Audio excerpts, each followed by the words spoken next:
Hey, good afternoon, everybody. It's Charlie Bengel Jr., the CEO of Remax Allegiance, and welcome to another edition of the Allegiance Way Show, the Daily Dose. My co-host today is Coach Amy Lassen. Good to see you, Amy. You too, Charlie. So today we have something very exciting that we are going to cover, and that is virtual home buyer seminars. We've heard many a story about agents attracting leads and loading that cannon for when things get back to normal, whatever normal looks like and whenever normal is. Yes. So where do you want to start? Oh my goodness. Well, good question. I guess I want to start with some of our listeners have done home buying seminars in person and some have not. Right. And so I want to make the argument that in some ways they're the same as in-person seminars, and in some ways they're way better. I think those of you who have done in-person seminars, either it's a downsizing seminar or a first-time home buying seminar, you do so much advertising and it's challenging to get people to attend in person. You have an opportunity here to repurpose those skills or establish them for the first time and really get incredible attendance online. And the outcomes can be active clients or a much fuller pipeline. Either way. I like it. Very good. What's next? Oh, all righty. Let's just jump in. So a couple of different things to keep in mind. When you craft it and then market it, it can be big picture or it can be niche, right? Okay. You can really pick on maybe it's military moves, although I don't know about that one with the military controls, whether or not people move during. Yeah, right now everybody's kind of on hold, yeah. First-time home buying seminars, although in this case, I wouldn't focus on any niche. I just don't think it's necessary. I think the niche here is virtual, right? The fact that it's a virtual home buying seminar, and I guess it's a double entendre because, yes, it's a virtual seminar, but it's a seminar on virtual buying. Does that make sense? It's a seminar on buying in the time of social distancing. Yes. So you figure out how many different ways you want to spin that, but keep the message short and punchy. I'm going to scroll down my which, by the way, as you're scrolling, it got me thinking that once you perfect this, even when we're back to normal, this may be a better way to reach people instead of getting people to the library or the community center or the whatever. So I agree with what you're saying. This is a virtual seminar on how we're working virtually. Yeah. But this may be the new normal of how to attract buyers and sellers, right? Or something that we can use going forward virtually that I don't think many people have done in the past. Make it so much more convenient for people. Yeah, and for you. So I'm scrolling down in my outline to my content section because I had several suggestions for titles, right? Okay. So it's that virtual home buying seminar, buying in today's market. So then we're focusing on the fact that it's about, virtual showings, hands-free showings, all that sort of thing. You get to call it a buying strategy seminar, right? Yes, I like that. Strategy for buying. And here's the thing that, Charlie, you and I have talked about a lot. In person or not, we all need to help our buyers with a very clear strategy before we ever put them in the car. And I'm the one who beats it on, just really shakes agents with, you have to do buyer consultations. Yes. Please don't just say you're qualified, close enough, let's go. Right. So that would be a second step after doing a big picture event like this, is making sure that you're doing buyer consultations. But the implication in that title, it's a buyer strategy seminar, I think is excellent. And then another one is something like the 3 myths of home buying right now, or the 5 myths of home buying right now. Yep. Or buying in, you decide how dramatic to be, of buying real estate in a pandemic. That's a little aggressive. Right. You think about whatever will be eye-catching. No, I think that those are great suggestions and hooks, if you will, as we're advertising this. Right. It's not just the same old. Right. Absolutely. Whatever it takes to get to capture the attention. But then the truth is, you could spin these a couple of different ways and skew the content to that particular topic and do a few different ones. Totally. Love it. Yeah. Okay. So we've got our title, right? Yep. Or we've decided that we're going to do this. Yes. We've got our title. What's next? Oh, I'm looking at our comments here. Okay. So next, we want to get attendance, right? We've got to get reach for this, and maybe first things first is we build the content, but we can get to that in a minute. So let's figure out how we're going to get people to attend. Organic reach is always the best, just like Your sphere of influence is always your best source of business. Mm-hmm. Reaching out to the people who already know, like, and trust you is the first best way. So whether you are using BombBomb or MailChimp or something like that, make sure that every single person you have contact information for gets invited to this incredible strategy session, right? And you can call it that. You can call it, please join in this strategy session. You can use Eventbrite. The cool thing about using Eventbrite for registration is that you can make it so that people feel the need to register, like, oh, I don't want to miss out, right? Now, once you go live, and we can talk about how to actually execute the seminar, once you go live on social media, all kinds of people can join in who weren't registered, but it's nice to fill the pipeline in advance with as many registrants as possible, and Eventbrite can be a good way to do that. So BombBomb, MailChimp, something like that, with organic reach, but also make sure you're running on ads on all the platforms that you have for that same organic reach. Okay. If you've taken any of our social media classes or seen episodes of the Daily Dose where we address this, there's posts that are organic and boosted or crafted ads, right?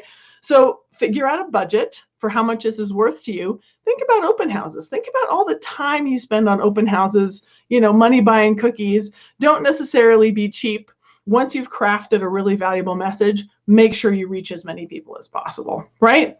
Got it. That's up to you as to what the budget might be. But for me, easily it's worth $100 to try to get people to attend. I could imagine more. But if this is your first time, you don't need to shoot for the moon when you don't know how engaging your content will be. Does that make sense? Yeah. So decide we're doing it, right? Yeah. What niche, and in this case, I don't, like you were saying, I don't think that there is one. Just go big, right? Yeah. And figure out the registration system. And then promotion through social media, through MailChimp, through BombBomb, and then also boost your social media, right? Absolutely. Facebook, LinkedIn, Instagram, YouTube.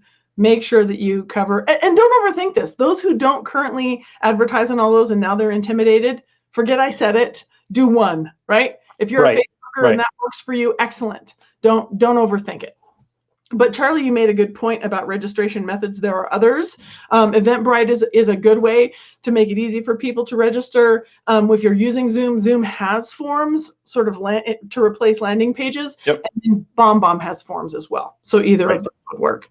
Oh, that's so funny. Jessica says, sorry, I'm late. I love it that there's this expectation that you be here on time. I love it too. I would love to see hundreds of people here right on time so they could all ask questions. I'm always saying, I love you all that watch this on the replay, but you can't ask questions. That's true. Okay. So you were doing such a great recap, Charlie. So where did you leave off? Name, how to register, the promotion of it, right? Paid and organic. And what's next? And maybe we should double back on ads in a minute just to make sure we do as much thorough as possible. Well, no, let's talk about that now. How much lead time do you need, right? So I think this is debatable. Like if you say we're going live in an hour, how many people will you have? Right. If you say we're going live in 2 weeks, will people forget about you? A couple of days seems to be the sweet spot. I agree. To really start promoting this and to try to get engagement. So a couple of days, which also doesn't give you a heck of a lot of excuses for waiting and overthinking this. Exactly. If you retargeting ads, and maybe we'll loop around to this later when we talk about the benefits of doing this at all, you already know what retargeting is or you're tech savvy and willing to learn. Running an initial ad and doing retargeting ads to people who engage with your content can be really powerful. Not necessary if you don't know what we're talking about. Right. And then create 2 different types of ads and A/B test them. Right? Okay. Yep. You can either be testing your different types of registration or testing the different types of images. Charlie, you and I have healthy debates about what's the best image to attract attention. And because I'm kind of a loud person, I want loud images. I think I told you my favorite ad that I ever saw was this woman doing a standing split in front of a yellow background, and it had nothing to do with the content, but boy, did it get my attention. So make sure that you have really engaging visuals, and then you can be A/B testing those. Now let's talk about the content and the length of this thing, because we actually, before we're done today, we've got to actually build this thing and execute it. So content can be super simple. You can outline just a really few basic talking points and invite engagement. You can provide slides. And I'm a fan of visual aids. I agree. Just talking and talking without being able to show is a little bit challenging, but also showing slides that just have a sentence on it, I don't know that that's captivating. So for me, I love visuals that demonstrate the thing that I'm saying. Okay. It shows the statistics. It shows the trends. It shows the things. It makes it clearer what a strategy is, right? I have a question. Do you have guests on? Do you have a title rep? Do you have a lender on? So my suggestion would be a couple different ways. You could share it with a lender, and I like kind of the shared stage where you're both, because there's so much to the lender's part is significant for a buyer. Sure. Right. And so I think having a shared stage could be really excellent. Plus, they can have engagement from their entire following. The other way of doing it is a little bit of I'm the moderator and I have experts, right? So I could have my inspector, I could have my lender, I could have my title person, and we could just touch on all the points and I'm the moderator. Whatever you think is going to have bigger bang for the buck. What do you think about that, Charlie? I like the idea of guests. When I was originally thinking about this last week, I was thinking, can I do this as a moderator and get some of our agents to be the experts along with a lender? The thinking is I can get this done in 3 days and invite agents to come along with me instead of agents overthinking it and never doing it. In other words, we're doing a virtual homebuyer seminar. 3 of you are in, raise your hand, right? And then you're going to push it out to your sphere. We're going to spend $300 on ads, right? You each are going to give me $100. And then I'm going to volunteer my time to moderate this thing. We're going to have a lender on, and then we're going to have a loose script. I think you and I were hearing from another agent in another part of the country that was doing this with his team, and they were each loosely covering part of the process, but he was giving them quite a bit of leeway, right? Yeah. So by script, I don't mean we're not reading, right? And then I'm just I'm the host of the show, right? And I'm kind of letting things go. I found that I think I can get more agents to do this quicker by kind of holding their hand than saying, here's what to do, good luck. Just based on the other challenges that we've encountered with video, and the most agents being too scared or too overwhelmed to go on video, right? I mean, as an aside, I'm doing video. I think we have 3 or 4 already lined up where I'm interviewing one of our associates live on the Allegiance Way show. But guess what? We're not going live to Allegiance viewers. We're going live to the viewers and to the social media of that agent. So they can advertise themselves as, hey, I was on the Allegiance Way show. I was the star of the Allegiance Way show. I was the main guest, whatever. I don't care. They have the questions in advance. So there's no fear.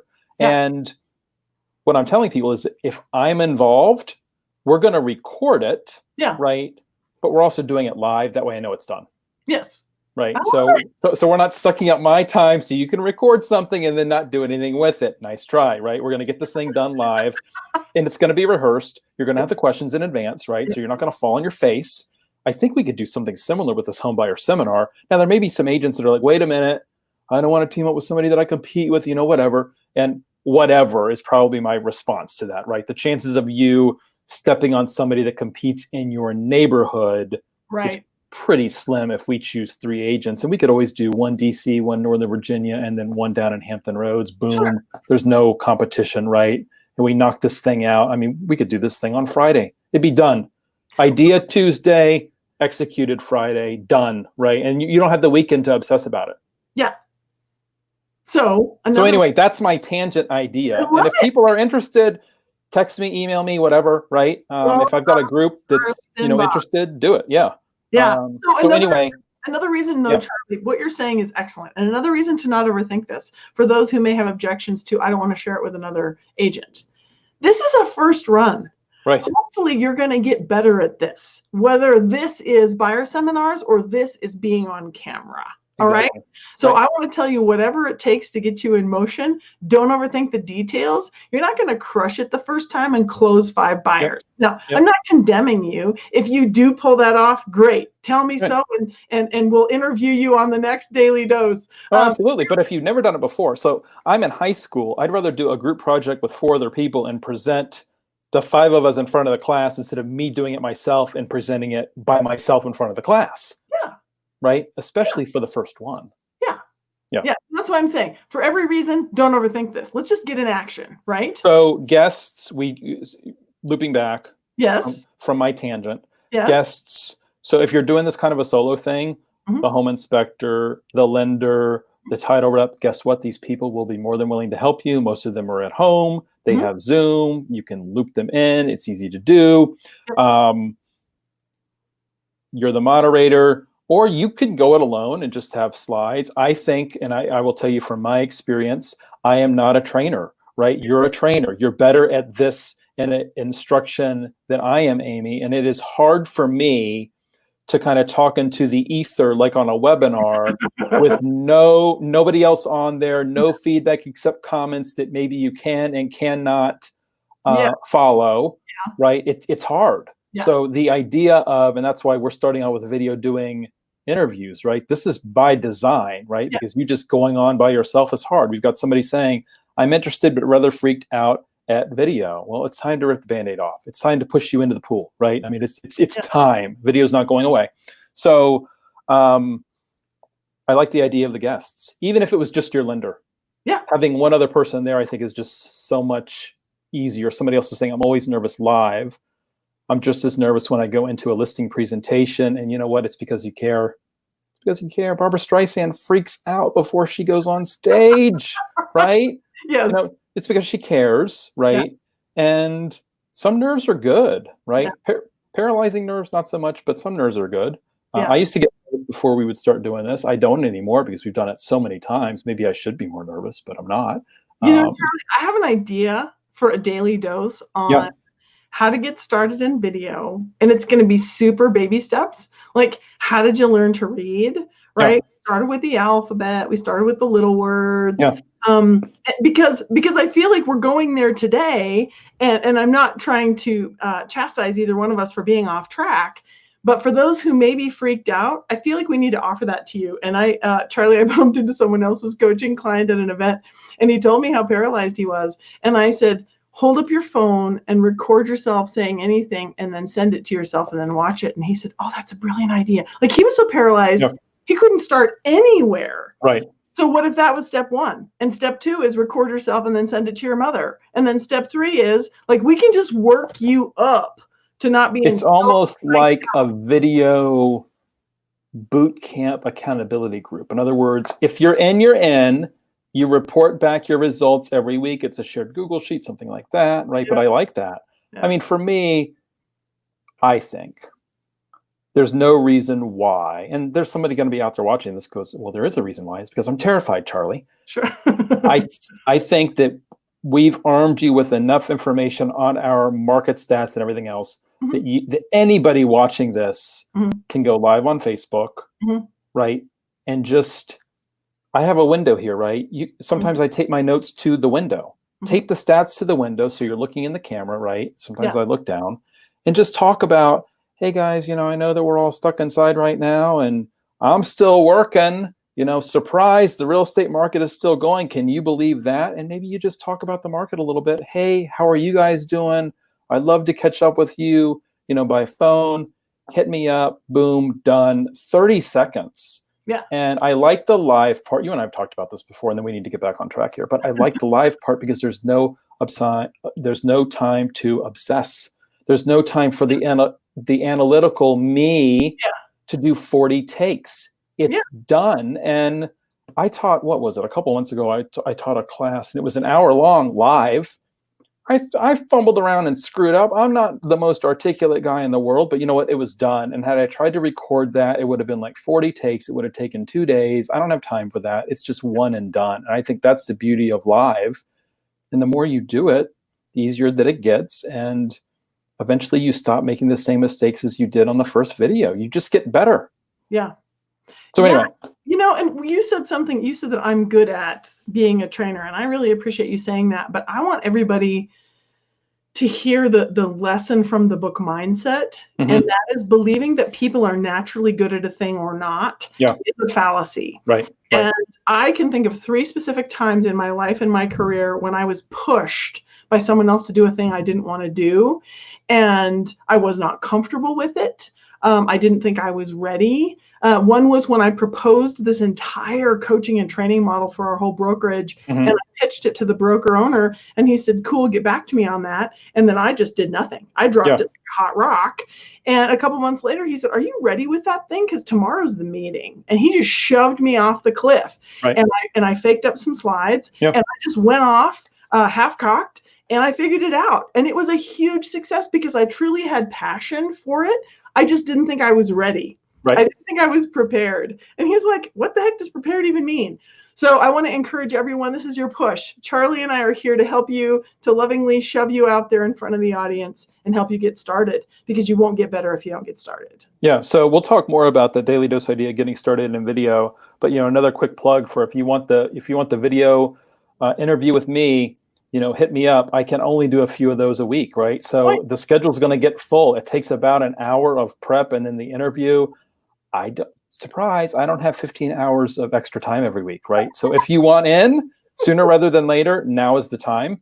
And it'll look just like this, but instead of it saying Amy Lassen, it'll say Ellen Ng, and and we'll do it. And it probably won't even take 30 minutes because you all know that I'm a little bit quicker. So okay, so we're on content. Yes, so guests, right? We talked about guests. What's next? What do we want to cover in this virtual seminar? So it totally depends on how you want to do it. If you want to just work from an outline and you feel you're good at just speaking off the cuff, go for it. Visual aids can be really helpful. Even a few simple slides can help keep you and the viewer on track. So for something like the virtual home buying seminar, Buying in Today's Market, you can share some national and then local statistics. And for me, all buyer consultations, all buyer seminars need and deserve really good stats. The buyer strategy seminar, again, stats heavy on negotiating and negotiating power. And then the 5 myths of home buying right now, right? That you have to have 20% down, that you have to have perfect credit, that it's a bad time to buy. There aren't even enough homes to choose from. Whatever the myths are, you can address each one of those. And have either your guest, your lender, whoever that is, help you with that. I want to give some examples of the stats that I really think are important because I think most agents ignore me. By the way, I am not a stats mind. Those who have taken my classes have heard my stories about being the person who never cared about the numbers until I had them just absolutely pounded into me by my boss. And now I find them to be the most helpful tool for all of our clients. Not for our analytical clients, for all of our clients. So these are the stats that I would share with every single buyer. How many homes are available? Now, in a buyer consultation, it's that meet their criteria, right? I absolutely pull that up. In a seminar, I might do the sweet spot. I have a friend who calls it the American dream home. You can do your MLS average, whatever you think is the sweet spot. You can say between this and this price, we have this many homes currently available. Then you can do average days on market for that type of property. My market is particularly spicy, and we are still looking at maybe less than a week for that sweet spot home, maybe 5 days. It's really powerful, I think, to sell buyers. Right now in this market, homes are selling in 5 days, and they're like, what does that even mean? But show them. Don't tell them. Don't make them trust you. Show them. Then list to sell ratio. Now, everybody's market, you decide if that's a valuable stat or not. For me, the statistic is right around 100% of asking at the time of contract. When you show buyers in advance, this many homes meet your criteria, this is the list to sell ratio, and this is how quickly they're selling. Now they're like, what? Right? They're leaning in just a little bit. So whichever topic you choose, whichever headline you choose, I would include those in my slides. I think that is meaty, valuable stuff. Good. Yep, I like that. Yep. Then you want to talk about the strategies for buying. You want to talk about what are the steps in the process and what does it mean? What is the distancing, the special distancing techniques that you use? And it depends on your market. Some of you are able to just put on a mask and gloves and we're good to go. Maybe you need to be doing virtual showings, but outline your COVID protocol, whatever that looks like for showing and buying in this market. Walk them through that. Take questions in real time, right? Okay. Powerful. Makes it so much less canned, so much more alive. Speaking of which, we should probably pay attention to Jessica and Ellen here. So definitely do that. So question. I'm doing this on Zoom, yes, or on social media, or both, right? Am I doing it as a webinar on Zoom? Or is it everybody's on screen and can pop up? We haven't really discussed that. I have an opinion. What's yours? Well, I think you're as partial as I am to StreamYard. Yeah. What is the limit of how many faces you can have on StreamYard? That I don't know. So the audience would not be able to share, they wouldn't be here, right? You Oh, could no, have your team. Oh, I think you can have up to like 6 now, right? I don't know. I don't know that I would want to do a buyer Right. seminar with all the faces of the attendees. I don't think so either. So a webinar, Yeah. right? So just so everybody's clear, right? The webinar is like what you and I do. The other option would be like what we do in the mastermind group, and I don't suggest that because it gets weird, it gets noisy. It's distracting. Yeah, exactly. Yeah. Yep. No, I think definitely do that with your team and do that with your brokerage, but not for a seminar. I wouldn't. No. Yep. Yeah. Good. Okay. Plus, it makes people feel a little less on the spot when they can just listen in. True. Yeah. Okay. And you and I are fans, and I was going to address that at the end, but you and I are fans of StreamYard for the ease of use and the ability to see the comments in real time. Yep. Yeah. So somebody's saying, I love StreamYard, but Facebook Live is more interactive. Problem with Facebook is that you can't interview anyone. So that was one of the comments. So right. I'm not sure that I understand the question, Jessica, but so we're live on Facebook now, and we're seeing your comments. Yeah. That you're typing into Facebook on StreamYard. Correct. And I think that she knows this. So I'm not. If you have a question, Jessica, I don't think we're understanding you quite right. So take questions in real time.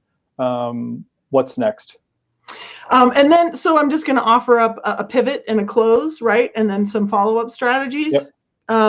So say something, in closing, say something like this. And I wrote this script today, and we'll share our notes. These will be available on the allegianceway.com as a download, and you can take this and edit it and make it true for you. But here's a possible close. I hope you feel a little more knowledgeable about your options for buying in this market. Whether you're eager to get started or not planning to buy real estate for a year or two, there's never a bad time to get advice and make a plan. Feel free to schedule a time with me to get your personal questions answered. And then you can provide your Calendly link and make it seamless. They don't have to reach out with you and negotiate with you about timing. They can just type into the link and choose a time. Great. What is Calendly? Well, you know better than I. So those of you that try to get into my schedule, I almost always send you the Calendly link. Mm-hmm. Why? Because it lets you book time into my schedule that's already open. Those of you that want to use it, there's a free version. It allows you to set it up for one length of time, so like hour-long appointments. Mm-hmm. The paid version, you get to have different. So I have a paid version, 15, 30, 60-minute appointments. I would just warn you that you need to be very calendar disciplined to use Calendly. Otherwise, you're going to have people book in your calendar when you have other appointments that perhaps you forgot to put into your calendar. But check it out. I think it's a great idea. You have that on the slide, and then people can book whenever they're ready. And you can put in different questions that they have to answer. And can you please send the free version link? So it's calendly.com. So Jessica clarified what she was saying before. Yes. I think she made a really good point. Yes. She said, you can't see who's watching you unless they comment on social media. Like if you're live on Facebook and people are just watching, you don't know. So two things. And you can do it any number of ways. You can A/B test your seminars. You can do one live. You can do one super controlled in a webinar setting that requires registration, or you can do both, right? You can promote the heck out of this thing, require registration, have a lot of engagement, have a lot of people signed up in advance. You go live in the webinar that you've created in Zoom, maybe use Eventbrite link, but then All the other extras that you attract in the live space, Yep. that's frosting, right? Right. And do the best that you can with your call to action to get engagement. Maybe you're asking questions in real time. Comment below and tell me how many of you think that's exactly the truth. Say something provocative and get all these people going, boom, So I think you can draw them out and get a lot of engagement, and both work. And so let's talk about outcome. We're a little bit over time. Yep, go ahead. Let's talk about outcome then, because I think Jessica makes an excellent point. Do you need to know every single person who follows your content? Well, that would be ideal, but we know that in the social media world, it's not normal. So the outcomes of your seminar can be these. You can grow your following, right? You could. Bare bones, you will grow your following by putting out such quality content. You will raise your brand awareness, right? Maybe people already are following you. They already know who you are. They don't know enough about what you do, right? Sure. You can prove the value of the service that you provide. We all have past clients and friends who think we're perfectly nice, and if they were to ever sell, sure, they'd give us a call, but they don't really get how extraordinary we are at what we do, and they are not necessarily town criers for our service because they don't know enough about it. So prove the value of your service, raise the prominence of your brand. You can start people down the path to making a decision. You can set up appointments. You can have more closings, right? There you go. And those of you who are just focusing on how many closings did I get, I think you're missing the top of the funnel, which has value too. Agreed. And it's another way to show ourselves as a preeminent agent, right? So I like it. We're out of time. Those that want to work with me on the video interview, hit me up. We have a couple people I think interested in doing this virtual homebuyer seminar sooner rather than later, with me kind of being the moderator. Yeah. We already have a script, so hit me up. We don't have to reinvent the wheel. With that, tomorrow I am interviewing an executive with HomeSnap, which powers the new Remax LLC megaphone system. So kind of one-click Facebook and Instagram and Google ads. Thursday, I think you have an agent interview Thursday. Jessica is up Thursday. That's going to be awesome. And then Friday, I am interviewing an executive with Box Brownie. Box Brownie is a significant player in the virtual staging world. So if you've been curious about virtual staging, tune in on Friday. So that is the rest of the week preview. So with that, have a great afternoon, everybody. Always good to see you, Amy. We'll see you next time. Thanks. Bye, everybody.